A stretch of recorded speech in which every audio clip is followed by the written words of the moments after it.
1971 সালে মুক্তিযুদ্ধের সময় দেশের বিশিষ্ট বুদ্ধিজীবীদের হত্যাকাণ্ডকে রহস্য ঘেরাও করে মন্তব্য করেছেন বাংলাদেশের জামায়াতে ইসলামীর সেক্রেটারি জেনারেল অধ্যাপক মিয়া গোলাম পাওয়ার।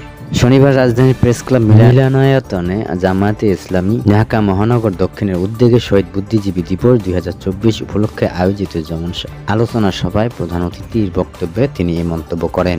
শহীদ বুদ্ধিজীবীদের প্রতি জামায়াতে ইসলামীর পক্ষ থেকে শ্রদ্ধা জানিয়ে দলটির সেক্রেটারি জেনারেল বলেন, তাদের আত্মত্যাগের মধ্য দিয়ে আমরা মুক্ত স্বাধীন দেশ পেয়েছি। যুগ যুগ ধরে জাতি তাদের অবদানের কথা স্মরণ করবে।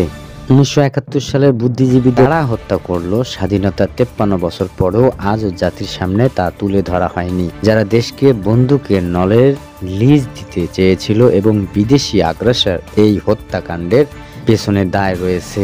ভারতের ব্যাপারে তিনি বলেন, আমাদের দেশের ভোটাধিকার ও এদেশের মানুষ নির্ধারণ করবে। 14, 18 এবং 24 তিনটা ভোট আমরা দিতে পারিনি। এই তিনটা ভোটেই জনগণ বর্জন করেছে। স্বাধীনতা যুদ্ধের 53 বছর পরেও ভারত কখনো আমাদের বিশ্বস্ত বন্ধুর পরিচয় দিতে পারেনি।